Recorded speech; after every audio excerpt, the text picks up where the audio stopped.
I never went inside the Capitol on January 6th. I didn't commit any violence. And I never went inside the Capitol on January 6th. I didn't commit any violence, any vandalism. I never went inside the Capitol on January 6th. I didn't commit any violence, any vandalism, any theft, any destruction. And I left. And then I uploaded the video that I had just shot to Twitter. And then 2.5 weeks later, a team of FBI agents in tactical gear stormed my apartment, got me out of bed, put me in handcuffs, started stripping my apartment of my phones, my computers, my hard drives, my thumb drives, camera equipment, took me to jail.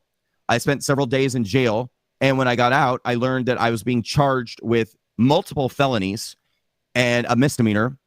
And while I was in jail, the news had the same media that I walked away from 2.5 years before that had written, it was international news, that the founder of the walkaway movement had stormed the Capitol on January 6th and was encouraging violence and encouraging people to attack police officers, and encouraging a civil war. It was so insane. It was so insane. And basically it was nuts. I ended up within a week or two after getting out of jail, I got permanently banned by PayPal, Venmo, Stripe, Patreon, all my email services, my donor portals. We lost our Facebook group. I mean, it was just a mass annihilation of my life. And they wouldn't even treat you like a person. I mean, when you would reach out and be like, why did you cancel my PayPal account? Why did you cancel whatever? The only response you would get was, our investigation showed that you have engaged in political violence, and this decision is permanent. It cannot be appealed. Don't come back. I even had one company tell me, if you come back to us, you'll be hearing from our lawyers. Like, don't even try to respond to this, or you'll be, potentially involved in a legal situation. And so there was no conversation. There was no reasoning with people. I got put on a TSA terrorism watch list. So when I tried to get on airplanes, I have a designation, what they call SSSS, where they, put you through hours of screening with like 9 TSA agents who, like, it's just insane what they put you through. And then when you get through it, they follow you around the airport. Sometimes they have dogs. It's nuts. But in the end, after a year, I ended up taking a plea deal, pleading guilty to a misdemeanor. And on that misdemeanor, I ended up getting jail time, 3 months of house arrest, 3 years of federal probation, community service, maximum fine, $5,000. And then I'm also now being sued by Capitol police officers who I never met, I never saw, I never encountered on January 6th, but they're being funded by a Soros-funded nonprofit law firm. And they're suing me and Donald Trump and a number of other people, alleging aiding and abetting assault and battery and all of these. I mean, it's indescribable what is happening in Washington, D.C., and the ways in which these institutions are weaponized to try to destroy anybody that they possibly can who is somehow got involved in the January 6th narrative. And I'm of particular interest to them because I am the founder of the walkaway movement. I'm trying to encourage people to leave the political left. Hi, everybody. This is 1,113 days. Let's adjust this just a little bit because I was watching. Okay, so this is 1,113 days since Richard vanished from the barracks there at Fort Bliss in El Paso, Texas. El Paso, Texas, very familiar to our family because I was born at White Sands. My dad was ADA. I went to school there on post on Fort Bliss. I went to MacArthur when my father was stationed for 1 year in Korea. Back then, you weren't allowed to live on post if you had a without dependence deployment, I guess you would call it. I don't know. And then we moved back on there. No, I think we went to Germany. Then we came back, and I went to 8th grade. Right there in El Paso at Bassett. So I know the area. I have experience. And we were excited when Richard was stationed there, not knowing that there had been a transformation of the people in control, with law enforcement especially, but also our military.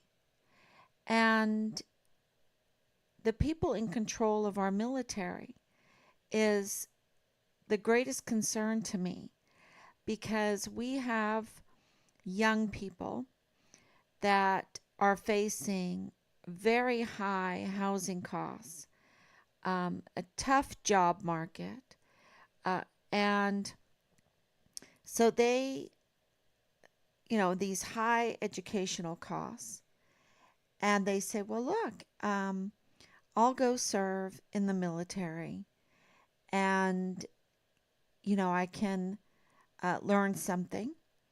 I can get my school paid for. My housing issues will be taken care of. And, yes, I will risk my life, but I know that I'll be taken care of. I mean, it's worth the risk, right? Because I'll get some mentoring and I'll get some discipline. I'll get some discipline. And so they put their hope and their trust in that military leadership, because they believe that the military takes an oath, and they do. They take an oath to defend the Constitution. And so these young people believe that the leadership will take the defense of the Constitution seriously, wholeheartedly, and will offer them protection and security in their barracks room, on a military installation, among their units, that they will have law and order and discipline, and they won't have to fear for their lives in the hands of their NCOs and fellow unit members, and also in the hands of the chain of command. Well, we know 1,113 days that there is a fraud going on when it comes to identity, a fraud going on many different levels. And I'm going to speak just to Fort Bliss. The leadership is allowing fraud, identity fraud, to happen because they themselves are committing identity fraud. They say that they are generals, 4-star generals, seasoned warfighters that care about our country, that care about our people, that care about our land, that care about the grunt, right? The service member, the volunteer service member. And they go around day in and day out in front of the cameras, shaking hands, visiting the soldiers, telling them what a good job they're doing and all of the training that they're getting, and what a mean fighting force we have, and how we should all be tolerant, and all whatever's on their political plate for the day, and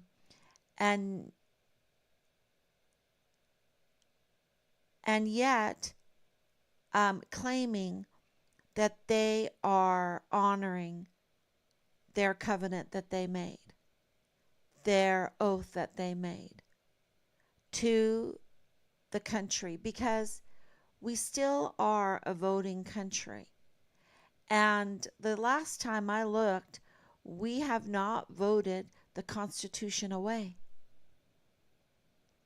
we have not changed the fact that when you join the military, you have to swear an allegiance to defend the Constitution in order to wear the uniform, in order to wear the rank, in order to receive the benefits, and all that comes with it, and yes, even the risk of personal injury.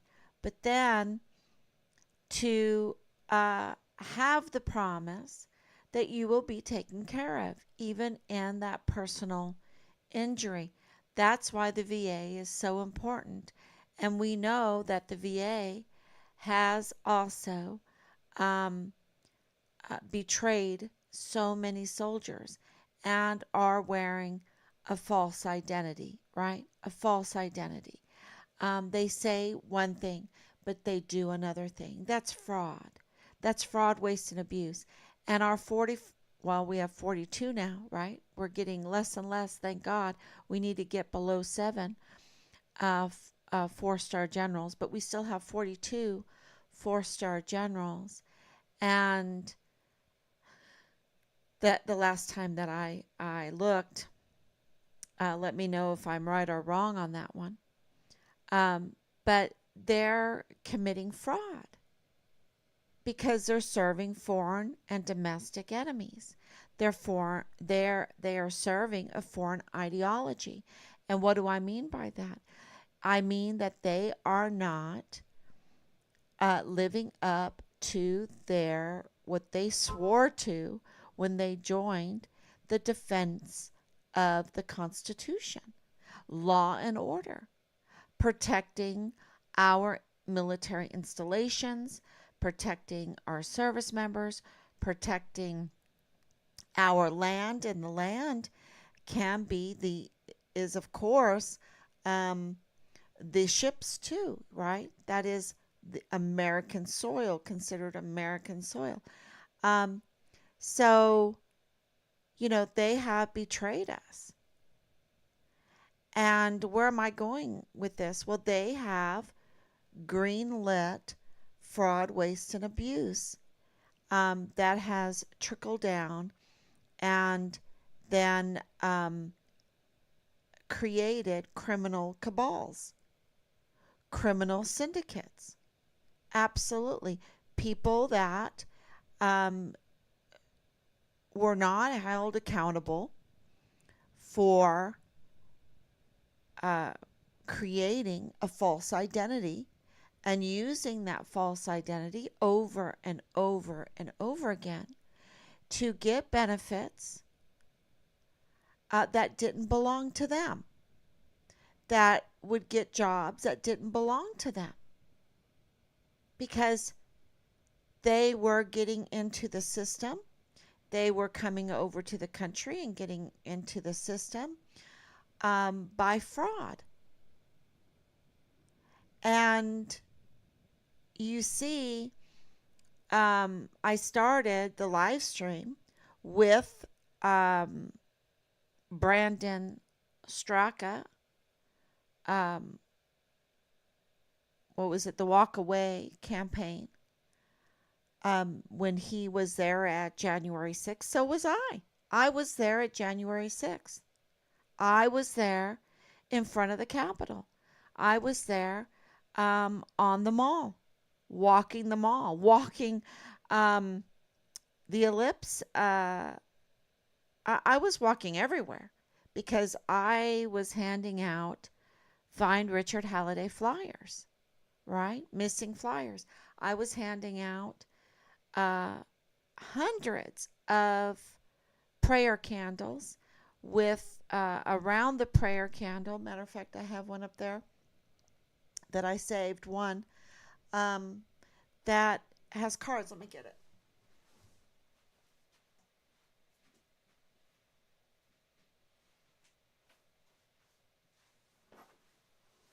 Yeah. So here's the prayer candle. Okay, save one of them. And we wrapped, I don't know how many of these we wrapped. and it has Richard's information on and his picture. That's a real picture of Richard, not a composite fraudulent picture of Richard that was given to the Interpol. Okay, which is another example of fraud and fake identity. And those that feel like this, it should be normalized to have fake identities, right? And to use those fake identities against people or in favor of themselves. And we see that right now with our institutions, our our highest offices that say they're one thing, the commander in chief, but can barely walk. Um, and I don't mean that disrespectfully. I mean it that when someone is not capable of doing their job, or they are getting into that job on a fraudulent basis, it's not right. It's just not right. And when you do just not right and you're up to no good, and however you want to say criminal syndicate, sin, evil, demonic, however you want to say, I always choose up to no good. Um, you know, when you are step by step, death by a thousand cuts, destroying our country. And we have to be very good. We have to be very good. And people don't say that. They want to reward um, the not so good and the up to no good and the fraudulent. When I saw Command Sergeant Major Jake Jakovitz's retirement, and he's just an example. There are many, and he was getting an award and everything. I was like, wow, we're such a fraud. He's such a fraud. Um, it's such a fraud. You have the destruction of so many lives on Fort Bliss, and the cover up of just Richard's case. Richard's not the only case they covered up. Richard's not the only case that they lied about, that they abused. And so let's get into Fort Bliss on this. And let's get closer to home when it comes to Richard's case. And let's get really close and let's talk about Leilani Hart. Um, and why Leilani Hart is so important in this case. One, her life seems to be, apparently, is built on fake identity, fraudulent identity, one lie after the next, one lie after the next to take advantage of whoever, whatever, and of course the American system and the American military for her own benefit. Okay? Over and over and over again. But that wasn't enough. Then she had to take that government that she was milking fraudulently, appears to be. It appears to be because, she has this name, Ion. Uh, let me make sure I get it right.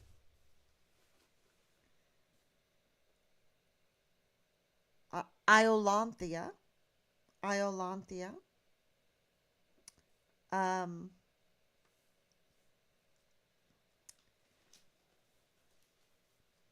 And it's really interesting because where is, I guess, her last name?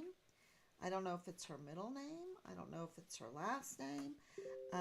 As far as a maiden name goes, we want to know who she is. Of course, we want to know who she is because she's a huge part of Richard's file.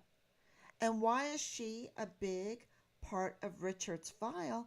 And there are so many irregularities when it comes to learning about who she is. And one, uh, we, of course, last week, which was, another hell week, reading through the vile and vulgar criminal complaint that she had notarized, um, that was all about pedophilia, all about um, grooming, grooming their own children to sex cult and pedophilia and incest, um, uh, grooming their children into a life of drug abuse and nightmares and just a living hell for them. Just a living hell. And, when you're groomed into a living hell, uh, it's not like, well, for one, it was the end of their life. Um, but, it becomes where your misery wants company. And so you become the perpetrator. So they're grooming perpetrators. And do I believe everything in it? Is she credible? No. She's not credible because she's fraudulent. Seemingly she's very fraudulent. But because we have a fraudulent leadership that is green lighting fraud, waste, and abuse, she gets away with it with privilege. With privilege, because if this is a fraudulent affidavit with fraudulent accusations that, I tried to help out James Hart and Dallas Hart and the rest of the family when I talked to Miss Kacherga from El Paso Matters. When I reported El Paso Matters for interfering with Richard's case by giving credibility to a person that's not credible. I reported that. And, I didn't get a thank you from that family. If her affidavit is a bunch of lies, I didn't get a thank you from James Hart or Dallas Hart to say thank you for calling out the media about who knows what her name is, if it's Lilani, if it's Iolanthea, if it's L'Oreal, if it's whatever her name is. We don't know. We don't know. We don't have a birth certificate. Um, and so, I didn't get a thank you for pointing out that this is questionable. And because it's so questionable, um, they need to retract that story. Because they didn't even bother to ask her for proof, which you know, do I have to be um, their employee? I mean, I didn't even get paid by El Paso Matters, and I am doing the investigative journalism for them. As soon as I saw that article, you know, uh, Team Find Richard Halliday went into investigative mode. and very quickly, because there's no evidence, there's no bullet saved, there's no report to the police. Let me tell you, if a person came to my house and shot a bullet into my wall, I'd call the police. Okay? There was no report to the police. There was no bullet. There was no forensic evidence done. There was no text messages to say, see, I called my mom, I called my brother, I called my friend, I called my neighbor. Watch out, I have a crazy man in my house. There was none of that. And so, I felt very confident calling Miss Kocherga and saying, look, you're not doing your job. And you're getting funding.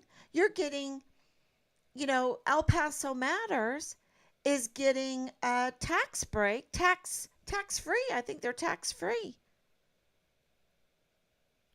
And you're not even appreciative of that to give us proper news. Do you even want to hear about my son's case and how Leilani Hart is involved in my son's case? That's a big story, a bigger story than a fake story, a fraudulent story. So even our media is participating in a fraudulent identity. You see, they claim to be neutral. They claim to care about our soldiers. They claim to be, world class, or let's just say award winning journalists. And yet, we're having to do the investigative journalism work for them. And letting them know, without the cameras, without the access to the greater population, that they are doing a disservice to the community of El Paso. They're doing a disservice to our service members there on Fort Bliss by spreading this false information and interfering in a missing soldiers investigation by giving credibility to Leilani Hart, or whatever her name is. And they're participating in a false identity. They're saying that they are journalism, and they're getting the tax breaks for it, and yet they're just political attack dogs. So why can't they change their name to Media Matters to political attack dogs are us? This is all about fraud, waste, and abuse on so many different levels.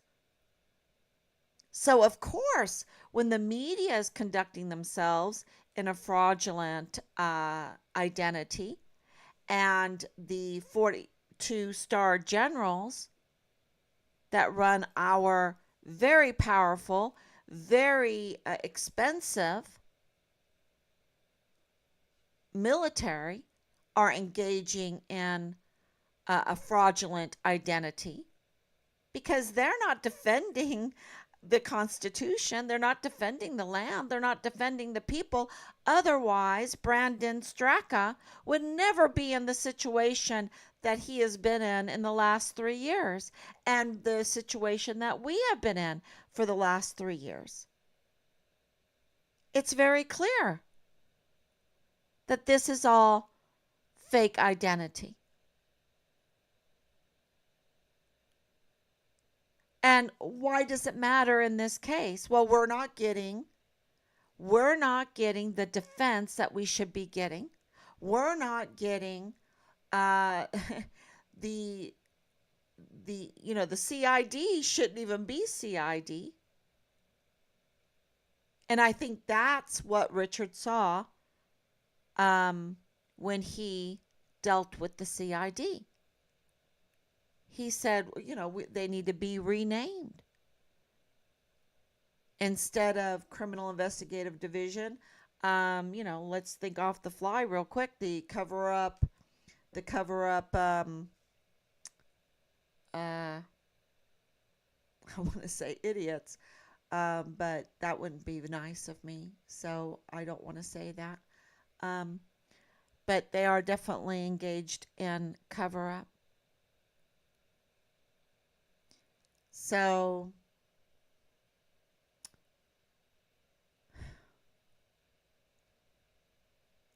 because it's worse than that, I take that back. That would not be nice of me. That would be very nice of me because they are engaged in letting crime grow, letting crime thrive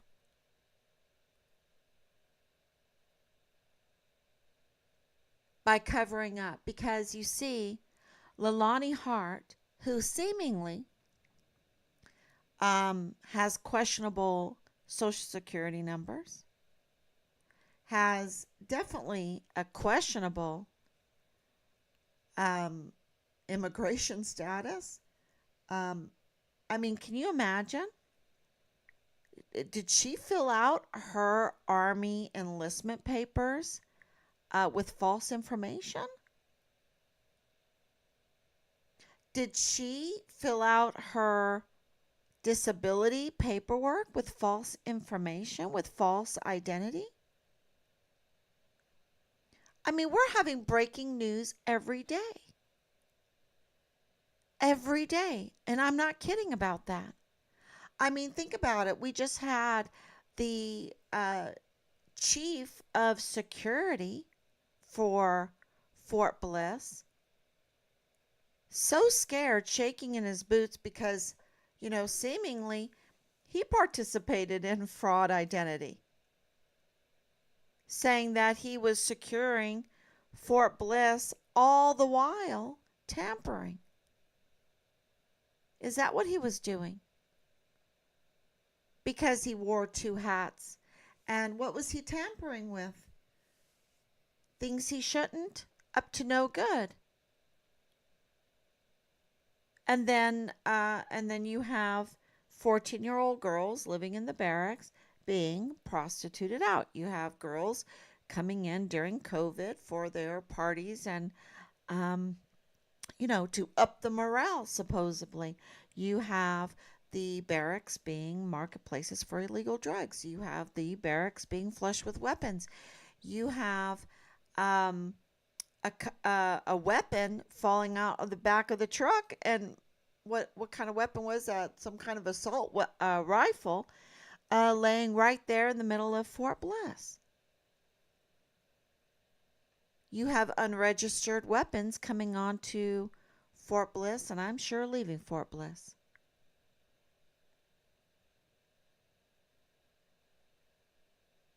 Everything is a fraud because of conflicts of interest, because of the leadership allowing this all to happen.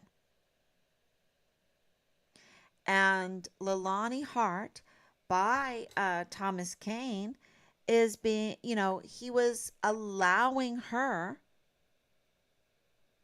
to be on Fort Bliss, even though in her fraudulent identity, her fake identity, and there's so much to it, seemingly, apparently.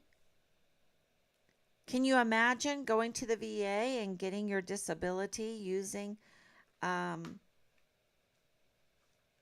other people's social security numbers? Um, but you have your name on it, or I don't know how they do it. I really don't. I know I was talking to, very close family members, and they have long history with people trying to get jobs with uh, fake social security numbers and getting away with it for years. They had to be really careful um, because, like Leilani Hart, they could, if this has happened, and it really appears that it happened, then they come in and they really milk the system because they don't have any loyalty, they don't have any allegiance to the country. And so they just see the country as a cow and they just want to milk it. And how else better to do it than to go through the military? I mean, you got the 42 four-star generals milking it, not doing their duty. And who knows what is all going on with their little business plans? Who knows? But we do know this: um, they do very well without even defending the country, and with allowing so many of our soldiers to get PTSD, to be suicided, to get their arms blown off, to get their legs blown off, to not be treated properly in the VA, to be put on the back burner. And why did Leilani Hart get such privilege? Why did she get such privilege when it came to the VA and disability and everything? I mean, maybe James Hart could answer that question, right? Since he is the one that his job is all about, being on the board to decide who gets a disability and how much. What's that percentage? I mean, he would be the one to go to. And the the thing in the affidavit, the vile, vulgar, full of incest and pedophilia and assault and threats and illegal weapon purchase. Um, you can add so many crimes that was committed in that affidavit. But apparently, what was really shocking to us is that Leilani Hart states that she didn't report all of this going on because her husband, who is James Hart, still is James Hart, you know, um, that he threatened to expose her immigration problems or situation or whatever. And that alerted us. And so Team Find Richard Halliday, along with, um, an alliance and different, look, my husband has 30 years and um, we have friends with years in service to this country. And, after 1,000 days, you learn a thing or two about where to go to get answers. And so seemingly, there are questions about these Social Security numbers she used. Other people's names are on them. Seemingly, there seems to be no history, no maiden name, no birth certificate, no where does she come from? Where is the history? It's like poof, right out of the air, all of a sudden she showed up.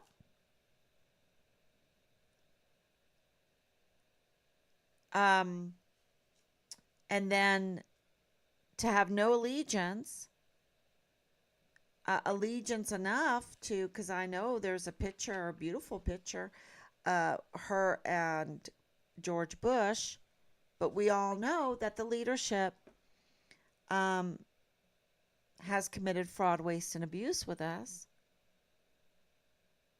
They are not who they say they are. They are not who they say they are. We have a culture of people pretenders. And Leilani Hart is like a great pretender. Right? Just pretend to be someone and milk the system. So this is not outrageous. It's not hard to believe because the evidence and the proof is everywhere you look right now. And so we can call her the great pretender. Um, we don't know who she is. We don't really know her name. There and uh, we do know that in order to maybe fulfill whatever the secrets are, there had to be one complaint after the next. When you're living a lie, you have to do a lot to cover up that lie. And that's why there's so many complaints. That's why there's so much contention. And if Richard was going to expose the lies, just because there would be an investigation, right? So let's say there's child sex trafficking, there's child abuse. He's reporting that to Child Protective Services. Maybe he sees that they are doing financial fraud. Maybe they're doing selling equipment there from Fort Bliss. I mean, we have to say maybe on all of this because our institution is not doing their job. They're being, false identity again. And the CPS and the FOIA are not being honored. The CPS should be expediting Richard's complaints to us. He's a missing soldier, presumed murdered. This is an emergency. And there are in the law many clauses, like in FERPA, a FERPA for Park University. There is emergency clause to get the information that we want. They don't have to drag it on. The law has allowed for such situations. We should have had the answers years ago.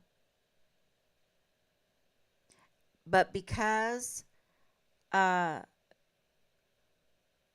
the false identities, the criminal activities are trying to be covered up, they just, stonewall and stonewall and stonewall.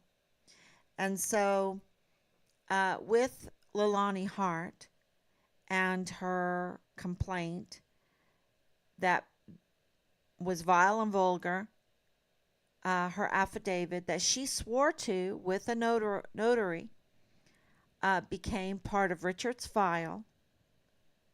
And I believe it was an effort to make her a victim to protect the immigration status. Um, of course, the crimes, but the crimes we know are with another suspect. Of course, she's part of it, but we have other suspects for who is responsible for the demise, the murder, the dismemberment, the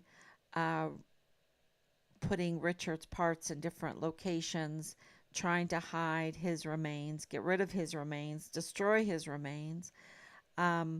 Because look, with Vanessa Guillen, look at the extent that they went to try to destroy her remains and hide her remains. Okay? First of all, the death was by bludgeoning. Okay? They actually took a hammer to her head and to her face.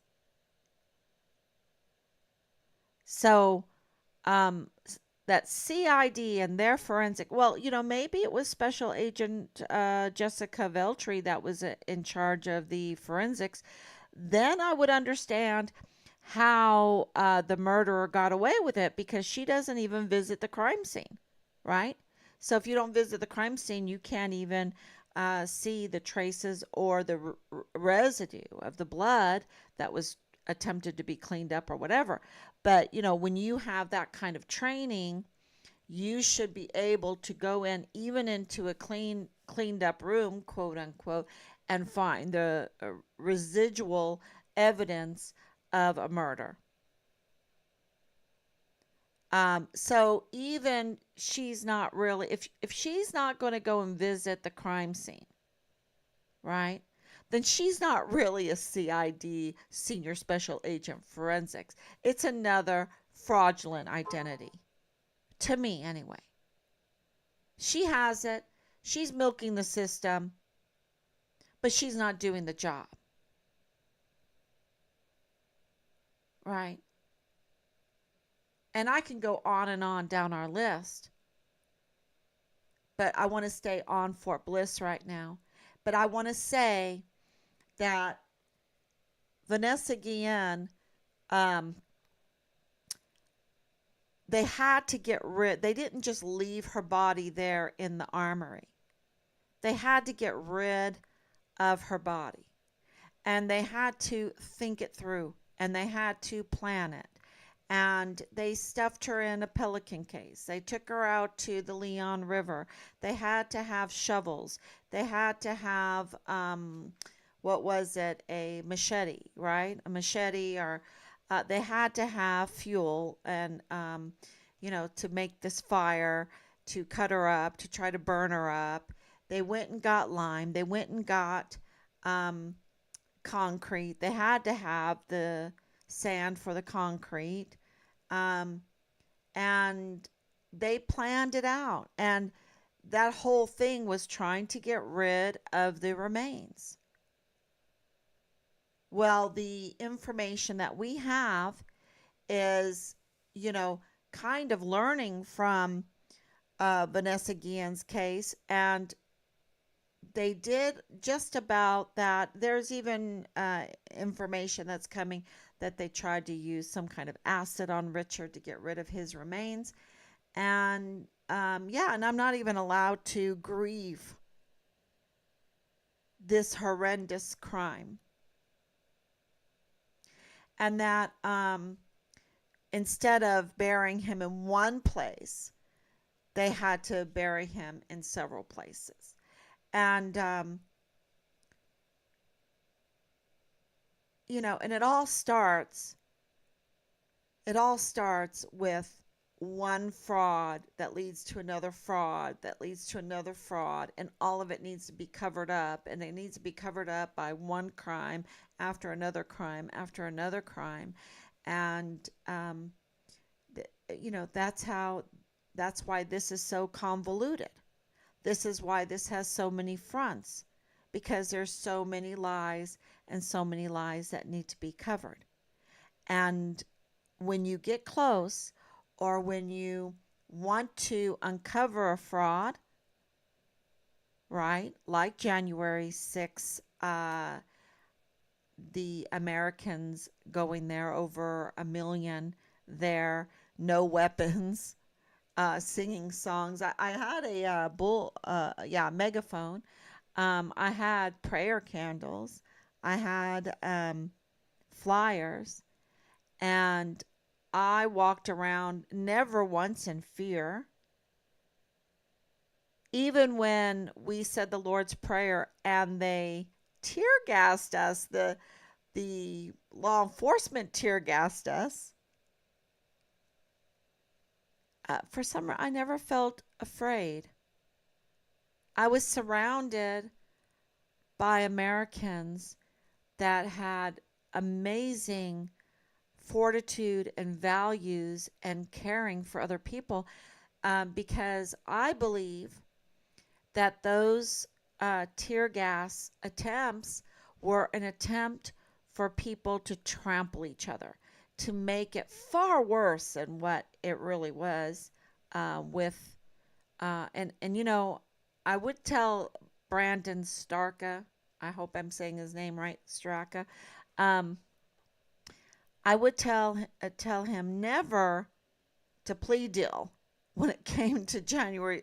Just don't plea deal. These people, They have method. They know the law, and they will twist the law every which way, and they know where it's going, and they will make you suffer. And so I'm going to say, uh, you know, no, no plea deal here. We want Fort Bliss to be held accountable. We want the generals to be held accountable. We want Lieutenant General Sean Bernabe, who is now ahead of Fort Hood, which is Fort Cavazos. Uh, we want him held accountable for fraud, absolutely fraud, waste, and abuse. And of course, we want Major General Eisenhower to stop the fraud that he is engaging in right now and do his duty. We want the fraud that was in the JAG office, Judge Robert Shook. We want him held accountable. Um, and of course, uh, the CID, who Richard trusted. He trusted them. And his unit members, he trusted them to do their job, these leaders, his chain of command. They need to be held accountable. And so does Thomas Cain for having such a criminal mess on Fort Bliss for years and years and years, knowing that the command on Fort Bliss was operating outside of the law, and he did not report it. He did not become a whistleblower. And matter of fact, he participated in it, and he was teaching at Park University. That's such an identity fraud, too. Let me teach you about law enforcement while I'm letting law and order run into the ground. I'm letting crime run rampant on Fort Bliss. Yeah. For him to look the other way when it came to Leilani Hart, that of course he is. Of course, when he sees all the fraud in Leilani Hart's life, and all the cover up, because he's doing the same thing. He's doing the same thing. And so, they're just like a gang. They're just like misery wants company, right? Misery has company. They're just miserable together, covering up all their crime.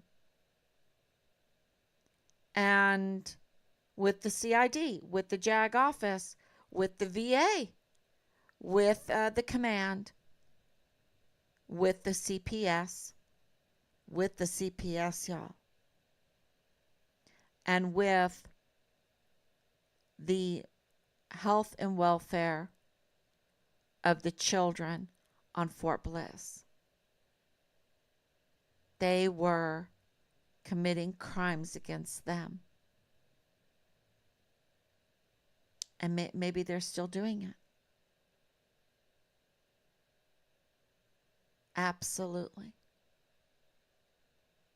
Crimes. And Richard saw it, and he reported it. And they had to cover up for their false identity. Starting first, at least Leilani Hart is smart about it and says, well, wait a minute,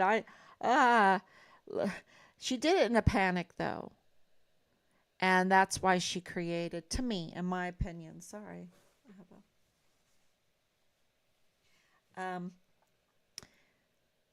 She did it in a panic. And it created that affidavit that has, just so many mistakes in it. And we're trying to separate it, sort it out, what is true and what we know is false. And I think even for her, living so many lies, it's hard to decipher in her own mind what is true and what is fiction, right?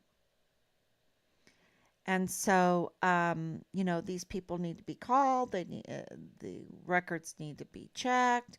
Um, it is, and why do we have to do it? You know, that's the big question. Well, it's because the CID is not what they're supposed to be, and the FBI is not what they're supposed to be. Um, the El Paso police are not what they're supposed to be. The AG is not what he's supposed to be. The DA is not what he's supposed to be. The IG is not what they're supposed to be. And so, the commander is not what he's supposed to be. So that's why we're left to do this because one thing that's true, we're Richard's parents. We have all the paperwork. We did the paperwork. When we adopted him, we have the all the documentation. He has a name, Richard Carroll Halliday. He has a birth date. He has a social security name, a social security number that is all his own, even though fraud has been committed with his social security number since he went missing. And because it was his own. See, it's in his name with his birthday, and he has a past. And but more than that, I used to tell him more than that. You know where you came from, but you have a future. And your future is as Richard Carroll Halliday, naturalized in the United States of America. As an American. And, you know, um, we went through it all. We have it all. And so you can absolutely count on this. Richard's mother is Patricia Mary Halliday, and Richard's father is Robert Benjamin Halliday. You can trust that. And we're here for him, and we're advocating for him, and we will find out who did him dirty like this. We will find it out. And Leilani's part of it. And James Hart is part of it. And James Hart needs to be investigated. The VA needs to be contacted. Because absolutely James Hart, he said, according to the notarized affidavit, let's see if it's true.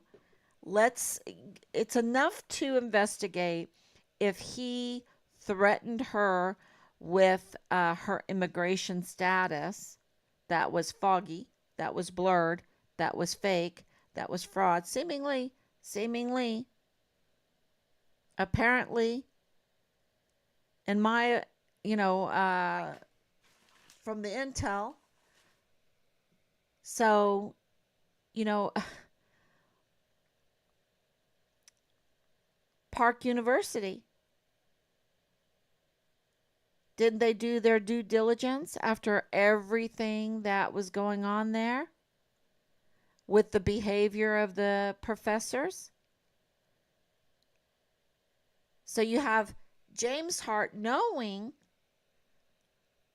that there is fraud going on, presumably, allegedly. It's enough for an investigation. Because if this is true, can you imagine his position? I mean, no wonder If Richard was going to expose all of this, there is so many alibis here for them to hurt him.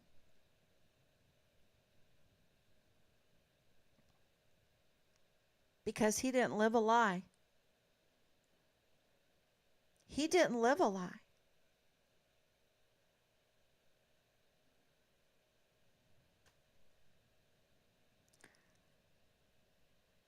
So many alibis. And Park University, absolutely. We're still waiting. I mean, you think that the Shane Smead, President Shane Smead, would expedite his response to us to save Park University's reputation? But that is not what's happening, y'all. You think that Anna Whitehead would expedite her communication with us to save the reputation there on Fort Bliss of Park University? That's not what's happening. Because they've had 3 years, y'all. They've been following. Team Find Richard Halliday's and my live streams. They've been following it. This is not like, oh, who's Richard? Who's Richard? Let's look that student up. Who's Richard? It's not like that. They know exactly who Richard Halliday is, the Vanessa first absent soldier, the whistleblower, with Leilani Hart's part of his file with Tavita Nusa connected, and more, which connects to Van Buren.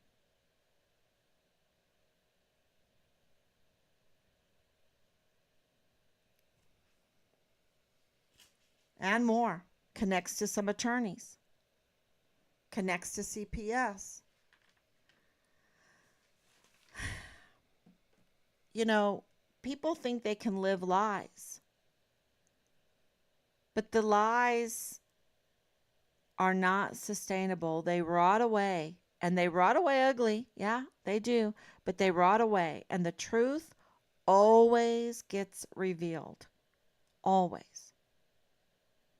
And so with Thomas Cain now on record revealing that the command on Fort Bliss is operating outside of the law, with Leilani Hart revealing that it seems that her life is like that too, outside of the law, and absolutely involved in Richard's case, which brings in James Hart, which brings in Dallas Hart.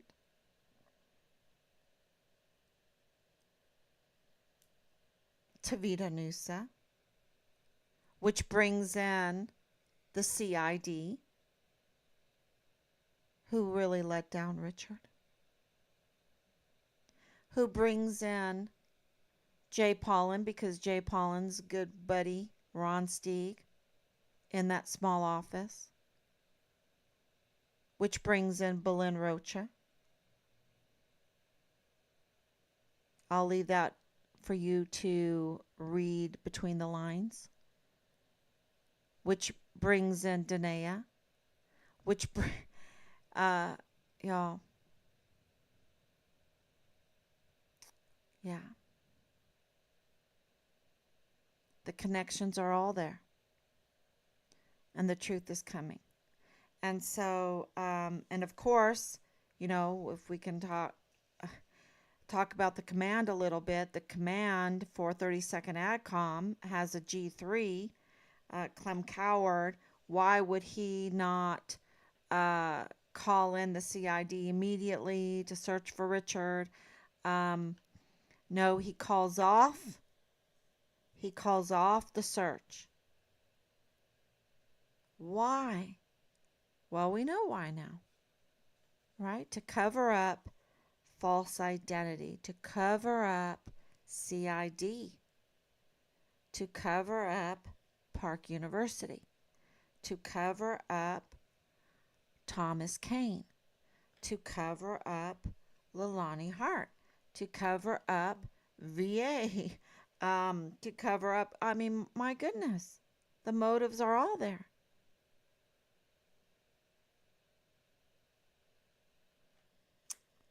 So now we understand why they retaliated against us with military operations, why they went through so much trouble, and so much expense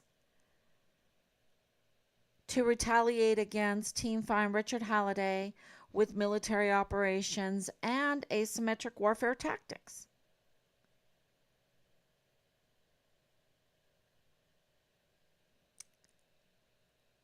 So that makes a lot of, and why this is really why they're controlling the media. They have to be controlling the media, because don't tell me that the media is just that bad, but they're controlled, so they just have to act that bad. um they have to put on a different persona than what they're really supposed to be. And it does explain why a key witness, an officer of the court that has absolute um, witness testimony to Leilani Hart's involvement in Richard's case, to Tavita Nusa's involvement in this case, including bodily injury. Why they would retaliate against him and why they deem him a danger, like the people at January 6th. They're the danger one because they're saying, wait a minute, let's make sure there's not fraud here, because that's what was going on. Let's make sure there's not a fraud. This is not a fraudulent election, because there's some crazy things going on. Let's make sure. And they were deemed the enemies. And here at Fort Bliss, we have a key witness that says, hold on here. We have tampering of the file. We have tampering of evidence. We have a confession of bodily injury. Let's look at this. Let's look at this case. Don't put it in cold case. Let's look at this. Let's look at these suspects. And he's deemed the enemy because he's uncovering the fraud, which includes the immigration fraud, which includes, I have a list here, when you claim to be a U.S. citizen falsely. You can get 3 years in prison and fined, both. And then after you serve in that federal prison, then you can get deported and you lose all of your bennies, right? You lose all your benefits. And then, oh yeah, I was going to play a little video, but I'm so long. So yesterday's announcement was an admission by Attorney General Garland, I'm reading a quote right now, that they have not been truthful, that the Department of Justice hasn't been truthful with the American people. No, they're a fraud. That's why I wanted to play that, but maybe tomorrow. The consequences of falsely using multiple Social Security numbers. You know, um, that's in play here. There needs to be, and we're going to call for an investigation in this, um, because anytime we dig deeper into Richard's case, and Leilani Hart is part of Richard's case, we find morsel upon morsel that will help us find Richard. And you cannot just falsify information to join the U.S. Army. You don't have to be a citizen, but you have to be honest. You have to be straightforward. I mean, to join the U.S. Army, at least have some goodwill. So, all this falsifying uh, information, and if you get away with it and get away with it, then you're going to falsify information for your veterans benefits and your disability claims, and that needs to be looked into, and that's a crime too. So I think Richard was just pulling on the string of fraud, and for the children's sake, because all of the lies lead to crimes. And in Fort Bliss's case, the crimes are all over the place, including uh, injury to children and child sex trafficking and child pornography and the vile and the vulgar. So thank you so much for coming on. And, I'll come on tomorrow again. Thank you. I see. Anisi, I see you. Thank you so much for your prayers. Donna, thank you so much. And Danielle, thank you so much for your prayers. And, we're going to uncover what happened to Richard. So God bless you, and have a great Sunday. Bye bye.